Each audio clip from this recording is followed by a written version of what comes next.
All right, let's get loud, Let's Kevi Kev. get loud. Someone screwed up this timer over here, so I'm messing with that. Kevin was messing with his camera. It's like the Blair Witch Project. No kidding, man. You see that camera swirling all around?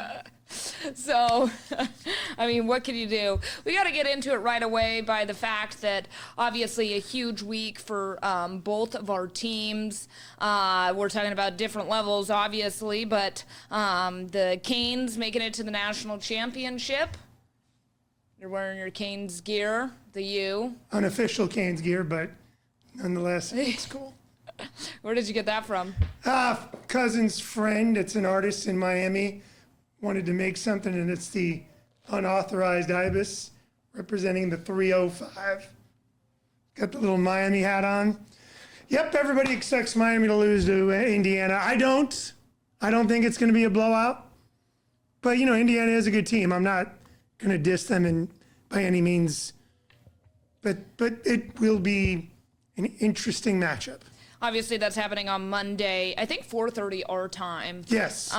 But in general, I was rooting for the Canes for the longest time until Kevin decided to no longer support me. So for those of you that do not know, Broncos going up against the Bills on Saturday, the first game of the day, 125 in Mile High. You would think, considering that Kevin is rivals with the Bills, since he is a Dolphins fan, that he would go for the Broncos and support his podcast partner. But I do like Josh Allen. I do like Josh Allen. And where's Josh Allen from? Fireball. The 5'9". Right. Who do you know better, Josh Allen or myself? Loyalty, bro. Loyalty. And you are not loyal. And because of that, I don't know if I'm going for the Canes. We'll see. I wanted to. I really wanted to. And I was even going for the Dolphins this season just for you, but that's a lie. That ship has That's sailed. a lie on that one. Sailed. You haven't been rooting for the Dolphins since we whooped that ass back a few years back. The only thing that I have to hang my hat on.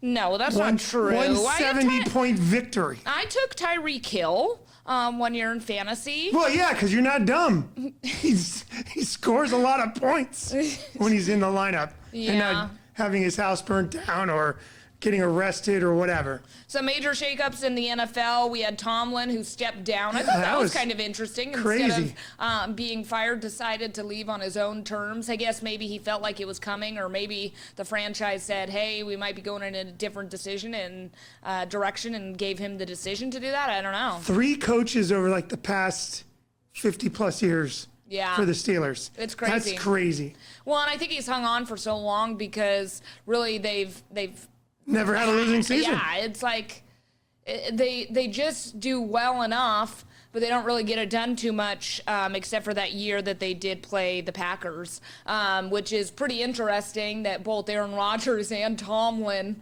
might. Well, Tomlin will coach somewhere else, but like Aaron Rodgers' possibility of him retiring. I think it's his last game. Yeah. You know what I mean? But I'm just saying, he won a Super Bowl against the Steelers. And then could his last game be with the Steelers? I mean, how ironic is that? It's crazy.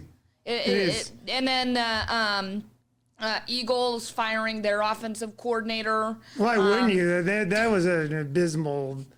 I mean, come on, man. They averaged like 3 yards a play. They couldn't get anything done. They got 2 gift interceptions handed to them in the fourth quarter and couldn't do a damn thing. And kudos to the Niners defense that's put together with baling wire and people that have been picked up in the last month, including Fresno's very own Eric Kendricks, who made a key play at the end of that game. Not a key play, the play. And Brock Purdy, what can you say? He shook off the bad He didn't play that great, though. He didn't, but look what he was throwing to. Actually, I'm more impressed with the defense, especially with how many injuries that they had. And then, with Kittle getting injured, Achilles. Yeah, I mean, that's sad, man, because he's going to be gone all of next year, too. So since we did have our picks last week, we both ended 4 out of 6, getting 4 out of 6 right. Did we? Yeah. We both picked No, I had the Steelers. Yeah, I know. Yeah, but I also lost the Chargers game. And I also, I think there was another one I lost in there. That was it. You sure? Yep, that was it. Let's go down the list then. Of what, yesterday or last week? From the games, yeah, let's go. Okay, Buffalo versus Jags. You took the Jags. Yes, I did. That's a loss. I took Buffalo. Right. Chargers versus New England. That's a loss. Oh, you took the. Okay. Remember, I lost 3. No. But you got the Jags right. So you're 1-1 there. No. I had the Jaguars beating the Bills.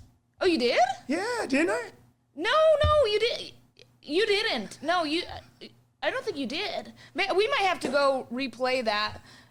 Yeah, I'm pretty sure I took the Jaguars. You know what? You are correct. I thought that you took because I told you. I said, "Oh, look at it." Okay, so I was 4 for 6. So technically, I'm a. You're one up on me. You went 50%. I went 3 for 3. And I went 4 for 6. I lost the first one. Then I rallied to win 3 in a row, and then I lost the last 2. Okay, so let's just go over it real quick. Obviously, the Bills beat the Jags. I got that one right. You got that one wrong. Okay, Chargers versus New England. New England wins, advances. I got that one right. You got that one wrong. Houston versus Pittsburgh. We both got that wrong. We both thought that Old Man Rodgers was going to pull one out. So you look at this. I went 0-3 in the AFC, and I went 3-0 in the NFC. I know, it's pretty funny. Rams versus Carolina, which, by the way, I mean, seriously, what the heck were the Rams doing? I mean, how do you make it that close? Remember when they lost earlier in the year to the Panthers. I was actually it's kind of just embarrassed. kind of a house of horrors going across the country and playing an inspired Panthers team. So we both got that one right. Green Bay versus Chicago. I knew the Bears were going to pull it out. I picked Green Bay, and you know what? They were up. They should have won that game. That was a sad sight. But that's kind of like the way it went a few weeks back when the Packers had a 16-6 lead with 5 minutes left in the game against the Bears, and the Bears miraculously pulled that one out too. Now the Bears get to host the Rams. Yeah, but Green Bay, I mean, it was the former Broncos kicker, Brandon McManus, that really screwed the pooch there. And then Eagles, you had Niners too, and I both picked the Niners. I picked the Niners. I thought that it was going to be close, which it ended up being close, but I did pick the Niners. You picked the Niners. So I went 4 for 6. So right away, let's, just get it out of the way. I already told you last week I'm not going to say on the Broncos game, so I'm already going to take a loss because I'm going to take nobody. Well, then that's just an NA. So we won't give you a loss on that one.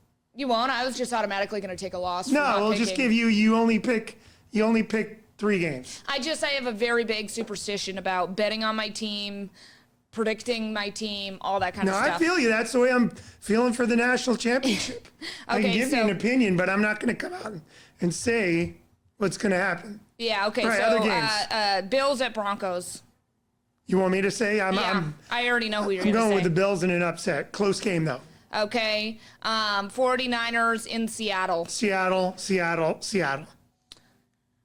No, George. Look at Look at the offensive explosion they did against them just a couple of weeks ago in San Francisco. I know. Seattle. I'm gonna take the upset. I'm gonna take the Niners. I think that they are gonna come out in full force. I think the offense is gonna be a lot better this week, and I'm gonna pull the upset there. Okay. Texans at New England. I don't care. That's not I guess what I asked New you. England. Okay, I'm going to take New England as well. Rams at Chicago. Tough one, but I'm going to go with the Rams in an upset. Okay, I'm also going to go Rams. Because I think a Rams-Seahawks NFC championship is going to be pretty epic after the 2 games that those 2 teams played this year. And here's the thing. What does it say about the AFC West that 3 of the final 4 teams in the NFC, and that's what I meant to say, NFC West, yeah. NFC West, strong. I know. Yeah, no, I'm gonna take the Rams. I think it's gonna be a Niners Rams in LA championship game before heading to Santa Clara. Wouldn't that be storybook? Wouldn't that be storybook? It'd be crazy. All California. That's what I'm saying. It almost writes itself, truthfully. And then I'm going to take, obviously, I'm saying the Pats, and we'll have to see how that all turns out with what the did Broncos you say in the Bears? You think the Bears are not going to beat the Rams? No, I don't. None of us believe in the Bears, The reason why is because they're just not consistent enough. And I also just think, and I'm just going to straight up say it, Caleb Williams has a terrible attitude. I don't think he's a good teammate. I don't think he's a nice person. Like, I just think in general, like, you want to talk about someone that just looks like a complete jerk? Caleb Williams. Look it up in the frickin' dictionary. I mean, he just... Well, you're a Kanye Fest fan.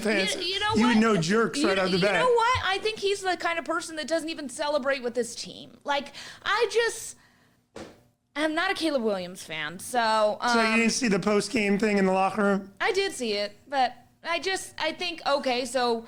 where are you during the bad times? You know what I mean? And during that game, I know you didn't watch it because you don't have Prime, but during that game, he just seemed like trash. That's what he seemed like. We know that Medeiros is not like Caleb Williams. Yeah, seriously. Now you know. Now you know. Well, since, we're bringing up the game and you didn't respond to my text, gotta bring up, look at how cute Jackpot is. You sent me that text like last night. I think I was already in bed. And then I saw it this morning. You couldn't respond to it this morning? I guess I could have, but yes, he does look cute. He's in a Broncos hat. How about the ears poking out the side? This is the big difference, I think, though, between cats and dogs, because I would never do that to Storm. I have a friend, she forces her cat to put on a Dodger jersey to help rally the troops, and the cat ain't having none of it. No, Jackpot doesn't like this on. It only lasts for about maybe a minute max. So he humors you. So it was a struggle even to get this photo, but I did finally get it through a lot of cajoling bribes and treats. Yeah. So that's pretty funny. There is Jackpot, biggest Broncos fan in the Central Valley. That's funny. Okay, bringing up this next story, okay, Kevin? Easter is about to get a whole lot sweeter. Peeps is reimagining traditions once again with new, unique flavors. I think, don't know about the chili lime mango, but I think I'm down with the first two that you showed me. Are you ready to hear what they are? Oh, I saw them. You did see them? You popped it up. Okay, chili lime mango. I'm sure it'll taste good because I get that spice, but just I don't think I'd want it. Pop-Tarts frosted strawberry. That's my flavored marshmallow. That's my favorite Pop-Tart, and it's sweet, so I think it would work good in a Peep. I'm not too crazy about Pop-Tarts. I'm a toaster strudel gal. No, I do both, but I'm a Pop-Tart guy. I love me some Pop-Tarts. Yeah, so anyways. And then the other one's what, orange? Yeah, and the Sunny D. I don't know if I like that as a Peep. I'm good with it. Some people really hate Peeps. Some of the Peeps. No, it's hate the Peeps. Very polarizing. Yes, Peeps are polarizing. But it says that the Pop-Tart one is like just a take on the classic toaster pastry favorite. Yeah. And then they said that the other one, the chili lime mango, sweet meets tangy kick that adds bold flavor. Oh my gosh, I can't even say this. Adds bold flavor fusion to Easter traditions. And then obviously the citrus, bringing bright sunny surprise. I don't think you're wrong with citrus in this with marshmallow. It'll taste fine. I don't know about the chili lime. I'm sure if they're laying around the newsroom, I'll rip one off and eat it. I might have to bring those. That would be kind of interesting. Do it and see how many people in the newsroom eat it. Most people will. We'll do it on Let's Get Loud. We'll taste them. Let's do it then. Come on. Taste test. Come on now. You buy them, I'll eat them. Hopefully they're available here in the Central Valley. Otherwise, come on. Chili lime is going to be available here. Otherwise, we are screwed, okay? Know your market. Okay, now we're gonna move on. Are you ready for this? Bring it on. We talked about this earlier this week. There's a lot of ways to snoop on your online dates. If you're normal, you might do a quick Google search. Whatever you do, you must resist the urge to snoop on them on LinkedIn. Oh yeah, Are you ready? They can see you doing this, but some go lurking on LinkedIn to check up on their ex because it's the only place that they are not blocked, okay? However, what's crazy about that is that if they're like a verified profile and they, pay the money or whatever, then they can see who's looking. You don't even have to pay for that. You can just see. Yeah, so that's what it goes on to say. No, because I get that. I go, 4 people looked at your profile. You can see a couple of them, but you can't see all of them. Right. Well, but you can't. All they show is the picture. Are you ready? If you think about it, you can, without much drama, see if someone has moved away, what they're doing, maybe even running into their new job. I don't think. But you won't see them and their new boo, okay? Yeah, I don't think that people sometimes are lackadaisical on their LinkedIn. I don't really go. That's what I said. I said, are you really going to see that much from your You're LinkedIn? the one who discovered people cheating because of Venmo. That's what I was going to get into. Venmo. So if you really want to get do into... not have any of my stuff on Venmo. I don't want you to know that I paid Medeiros $12 for whatever we split a lunch. Okay, so I'm going to get into it. So back when I was in a relationship, I just had a suspicion, and the relationship, it started Kinda off going a little off the bit rails. little rough anyways from the first place, so I probably should have never dated this person. But I found out that they were cheating on me by going to their Venmo profile, and lo and behold, I'll tell you, if you want to see, then go check their Venmo. I mean, Apple Cash has become a lot more popular, so obviously you can't see it if it's on there. But a lot of people, you would be shocked by how many people do public instead of private. And what they put as a description. Yeah. You know what I mean? That's blows my mind. And they put their full name, so then you can search that name, find their social media profiles, and yeah. But then again, what do you expect from us? We're like journalists. We like investigating. That's like the investigative journalist exactly. by itself. We get into it and we will snoop wherever. Now, to be fair, I think once you are out of a relationship, you got to move on. You got to stop looking at the social medias and, even there's this whole no contact period that they talk about where when you're no longer with someone, you should spend at least 21 days of just not seeing any of their posts. Mute them on social media, block them, unfollow them. Just take a step back. Because sometimes I think when you're in a relationship, you get the snooze works good. Yes. Even though I found out some people have removed me from their stories. Yeah, I did too. It's interesting. Kind of infantile, if you ask me. But we could go on to a whole thing on social. It's funny. Do you have people? I've got this too. Somebody has me blocked on Instagram, full on blocked. Yet Facebook. And they're linked. Yes. Why? If you're going to do just block me or let me in. Do it across the board if you're going to do that. Do personally. it to Kembe Mutombo and knock me out of it's just, it's stupidity.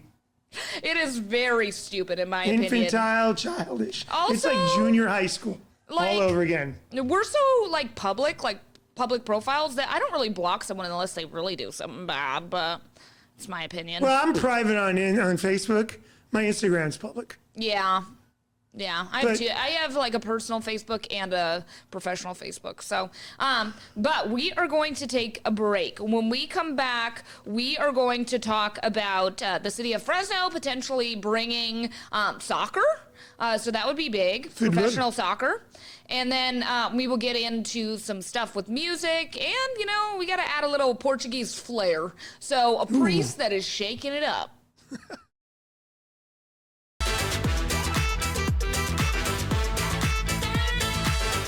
We are back and we are loud. We are back, yes. Okay, so the city of Fresno this week did announce that it is in an exclusivity agreement with the United Soccer League. What that means is they are going to bring professional soccer, or at least that's the plan for men's and women's. But they haven't announced what the team's going to be called, and they also have not announced where it will be played. Right, which was the sticking point of the previous team, the Zorros, which was... I'm going to tell you, it was a fun time. I don't know if you even realized I wasn't here yet. Yeah, because they kind of left during COVID. Yeah. So they had started the franchise and they played. And what they would do is everybody would go downtown to Tioga. They'd, we'd go have beers, fun time.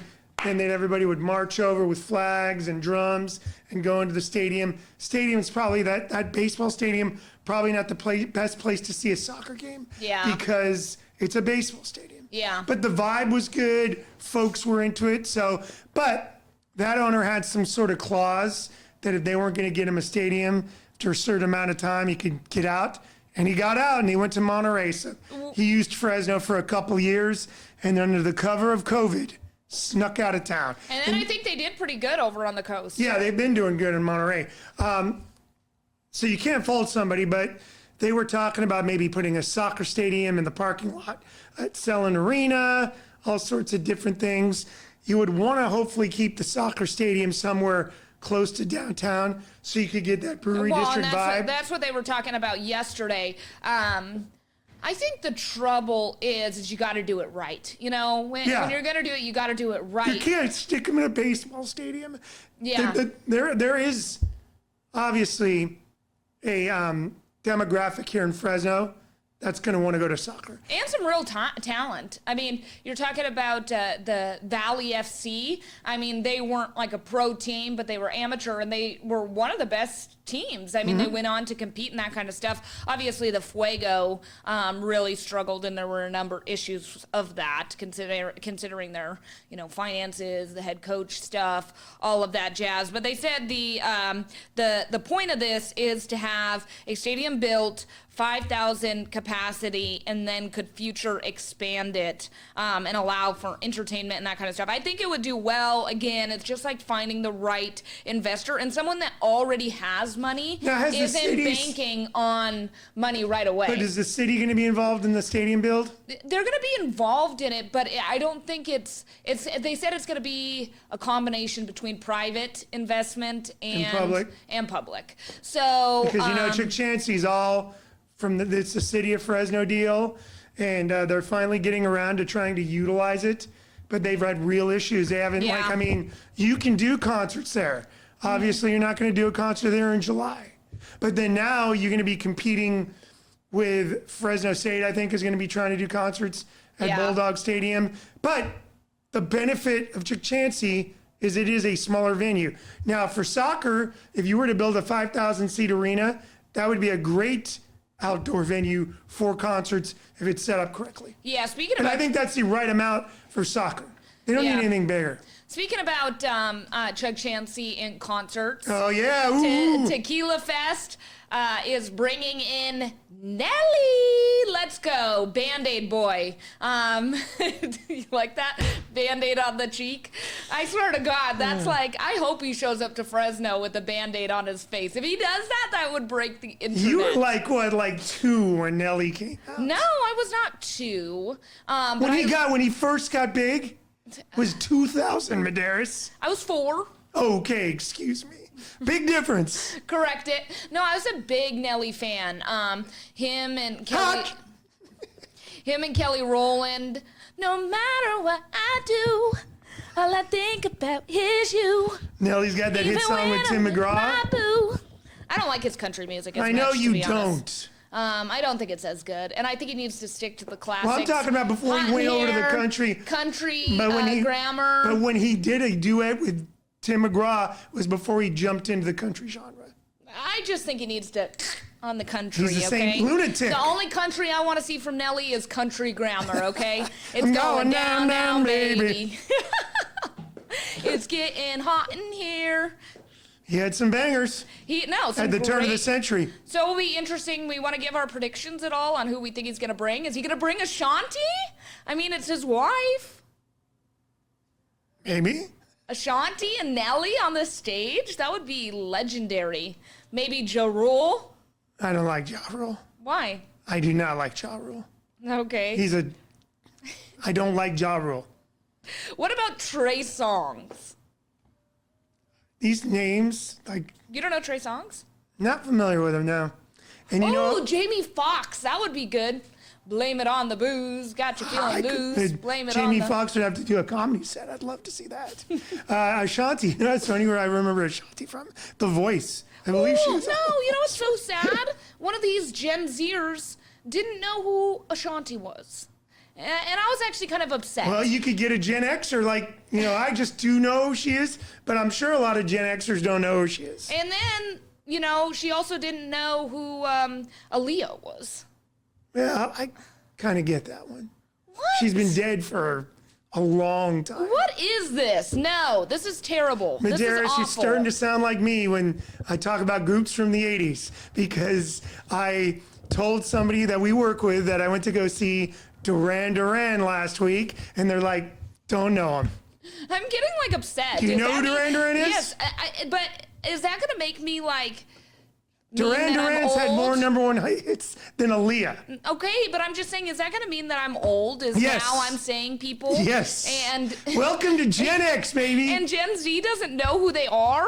I start rattling off stuff and people have no idea what I'm talking about. I just get so upset. I get so upset. And next week we're going to talk about, this is a teaser to next week, because I've been wanting to talk about this for forever, and we always run out of time. So it just really makes me mad. So you're going to this is going to be like that Matt Damon segment on Jimmy Kimmel. Sorry, we have no time for Matt Damon. See you next time on Jimmy Kimmel. Next week, and I want to hear from you guys at home too. If you write into my social media, we'll also mention some of them. Best reality TV shows from early MTV, VH1, all those. I mean, we could talk about also even like the teen shows, the Degrassi, Osbournes, and Rock of Love, all those. Seriously. So we're gonna get into it and how it shaped reality TV because shows. what it is today is literally a lot of TV shows now are reality. I know. Whether you want to like admit it or not, it's just basically scripted reality show and people that are not real. They're wannabe actors. Yes, let's get into that next. You know what? I'm going to have us go, and they're probably going to hate me in this app world. I think we should go an extra 15 minutes today. An extra 15 minutes? Because we only have a minute left. And I think we should go an extra 15 minutes. I don't think James Cepeda is going to like that. I think we're going to go an extra 15 minutes. And if I have to cut it down, I'll cut this out. But I'm going to have us go an extra 15 minutes because there's just too much stuff that we need to talk about. Too much stuff. Too much good stuff. So. Kind of like AM/PM. Speaking about music, okay? Yeah. Are you ready? There's a priest in Portugal who's shaking it up when his day job is over. Are you ready for this? Yeah, I know where this is going. You know where it's going? Yeah, club priest with DJ. He's a priest by day and a DJ by night. DJ white collar. He says this is a way to spread messages of peace and connect with younger audiences. He's recently performed in Lebanon, where a third of the population is Christian, and his presence was met not just with love, but controversy. Okay, can you believe this? Multiple people, including religious officials, petitioned for the show to be canceled, but a judge denied the request. Well, this priest has turned into a global sensation, gaining over 2 million followers on Instagram. What's his name? Priest Padre Guilherme. I hope I said that right. Does he have a DJ name? It just says DJ by night. DJ Pauly Priest. DJ Padre Priest. Instead of Pauly D. Which, by the way, did you see that video of DJ Pauly D coming to the Rainbow Ballroom? It was packed. And he posted on his social media. Did that already happen? Yeah. He was like, Fresno was lit. I thought you were going to go. I wanted to go. It was sold out. It was sold out. Talk about reality shows. I'm very sad. But, like, seriously, why do religious officials care if this priest is DJing? Like, that kind of, to me, is a little bit much. Any way to spread the message, right? That's what I feel like. I mean, as long as he makes it to Mass the next day, right? Was this a Saturday night? Did you see that the Pope, that's the Pope the first U.S. Pope, okay, from the United States, from Chicago, was at a rave? Pope? Why do you think the Bears are doing so good? Pope is a Bears fan. Because of the Pope? Pope Leo is a Bears fan. And watch the White Sox. White Sox are coming up this year. Pope Leo is... Are you just saying that everything Chi-Town is going to do well because of the Pope? Yeah, it's funny because earlier in like September this year, some Chicago people are at the Vatican and they go, hey, Pope, what about the Cubs? And he's like, They lost because they just lost in the playoffs to the Brewers. I was very upset with my mom. I don't know if you saw the post. I did not. She posted on Facebook and was like, don't let the NFL playoffs distract you. Baseball is almost here. And well, Leanne, baseball will be here after the Super Bowl. We're good. I love baseball as much as you. You're a little nutsoid about it. This is my message to Materis' mom. Chill.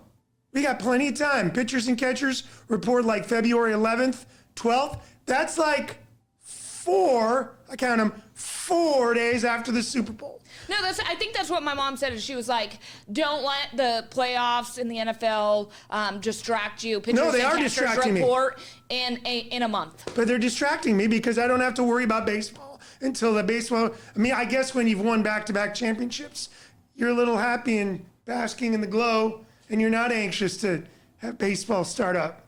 I mean, I am anxious. I literally commented and go, shaking my damn head. I was like, you got to be kidding me, because you know what? In October, Maybe I'm gonna go and comment on it. In October, when it's the playoffs for baseball, my mom says, do not talk to me about the NFL.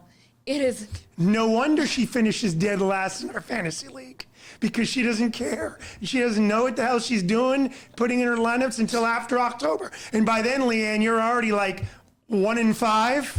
So I told my mom to listen to this podcast, but she doesn't listen to this podcast. But your dad, my dad does. Shout out to Peeps. He will find this hilarious. But my dad is dropping off the Jackass trophy at my mom's. He was like, For our league? He called me for our league. My league. Whoa. Your league. Whoa. That I almost won in my first season.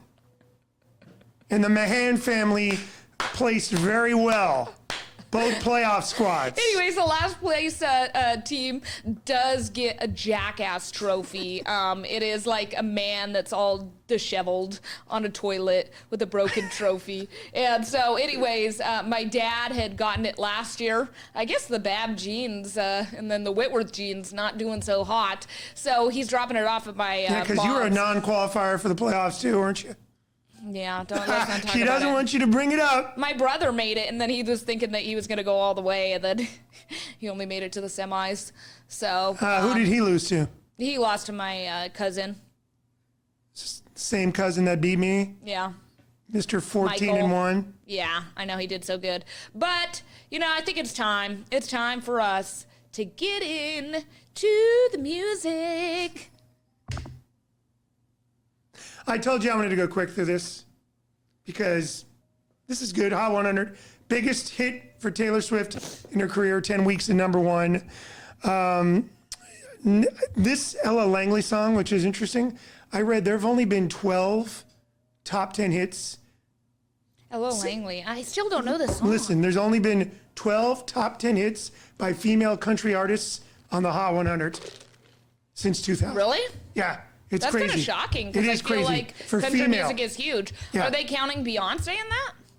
Probably or Cowboy not. Carter? Yeah, but I don't even know if if that song made the top 10. I don't None remember. of those made it? Really? Yeah. And then, of course, DJO's in #6, thanks to his appearance on the song was on Stranger Things finale. DJO, I don't even know who that is. The end of beginning.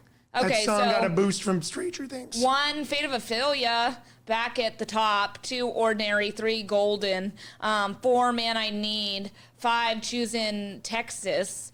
That's 6, the country song. End of Beginning. 7, Folded, Kehlani. Man, she's really sticking in the She is. top 10. Yep. 8, Back to Friends. I don't know that song Somber. either. Don't know them. 9, Opalite, and 10, Mutt. Yeah. Man, Mutt has been in and out of that, I'll tell you that. Mutt's been hanging around like a mutt outside your door. Yeah. Also, I learned this, okay, Kevin, because on TikTok, the interweb informed us, and I don't think you haven't seen it because you don't have a TikTok. Yeah, last week when we were talking about the BTS and the BTSers, I guess they're not called BTSers, and people were very offended that we were calling them BTSers. They're called BTS Army. Yeah, I didn't. You did. No, I didn't. Didn't happen. You want me to go show you the Didn't video? happen. You did, and people were like so mad. I don't know why. Hey, BTS Army, pull your pants up. Calm down. We weren't dissing them. You knew that they were called BTS I knew they were Army? BTS Army, but come on, I'm not into it that much, all right? Although Dodgers put out a post about it, they're like, BTS Army, how we feeling? Because, they announced their tour. And weirdly, they're playing like in the Bay Area. You know where they're playing? Stanford Stadium Of all the places Oh, really? they could go to concert. Like they're going to SoFi, they're going to Allegiant, playing Stanford Stadium.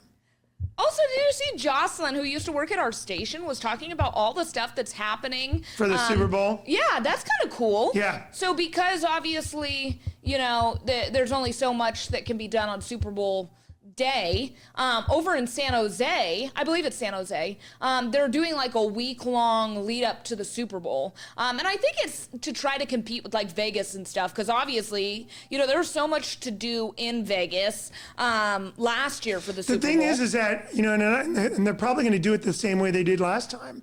I don't remember a presence like this for San Jose, but they had all the events, like NFL Experience and all that, was in San Francisco, in the city. So not at the game. Yeah. So the media members would have to get bussed to Levi's for the media day and all that shenanigans. It's kind of a long ways. It is. It's like a 45-minute drive You with guys, no traffic. dang, so- at that point, just take BART. You Also, gotta just call it a San Jose Super Bowl. yeah, seriously. Also, did you see Mary J. Blige is doing a residency in Vegas? Yes, she announced that. At a Park MGM. Queen of hip hop. I thought, you know what I thought was kind of interesting is she's doing it for a week and a half in May and then a week and a half in July. Not like a 3-month. No, that's what a lot of them have been doing them that way too. It's like they'll do a residency, but it's not like I'm going to be there from March 1st until April 5th. They're doing it like in week and 2-week increments. Okay. Well, let's move on to the 200. Yeah, let's just look at it. You know, Morgan Wallen's at number one, knocking out Taylor Swift. That's all you need to know. Let's go to the more important one. Okay, you want to go to the other Top 10 ones? songs of 2025. And I knew that Lady Gaga and Bruno Mars were going to be number one because that thing hung around for most of the year. It was the first song to hit number one at the beginning of the year, and it did hang around. Interesting that Luther was in number two because it, I think, was a 13-week run at number one. So pretty impressive. Lose Control and then the bar song, Yeah. those are hanging up there. Billie Eilish. So it's a pretty good top five if you look at it. You want to go on to the next one? Yeah, let's go. 6, Beautiful Things by Benson Boone. That's a song we heard all year. Ordinary by Alex Warren, which is still charting, so it'll probably end up on next year's top 10. Post Malone and Morgan Wallen, Bruno Mars, and with another entry at number 9 with Apt, right? Or APT with Rosé. And Pink Pony Club. Pink Pony I'm going to tell you what, when we were in Florida last year, this station was playing it it seemed 45 minutes. And one of our car rides, when we were in the car for a long time, must have heard it like 3 times. Yeah, I'll tell you. I didn't really necessarily think that this would happen, but it's all generations that like the Pink Pony Club from all different states. I was kind of shocked. Like, would you think Pink Pony Club would be big in Montana? Yes. Really? Yeah, I don't know. There's something about it. Like, people of all different political was beliefs, ages, morals, like, all across the freaking globe love that song. So I'm gonna spend my dancing at the Pink Pony Club. And then some of the covers that I saw were pretty funny too. I know, seriously. Yeah, Pink Pony Club. Pink Pony Club. That was definitely an earworm for 2025. Right, Medeiros? Yep, an earworm. That's exactly right. Well, that is all the time that we have for today. Sadly, we went longer just for you guys at home to Next say week, thank reality you. TV will be loud. Reality TV, and hopefully we're not sulking in our cells. Hopefully it's a celebration of wins. A national championship for me. A W for hopefully the Bronx. A The Bunkin' Bronx. trip to the AFC Championship. We'll Which have would to be in see. Denver. Yes, it would. In Okay. Denver. Have a great week. Let's get loud. Peace.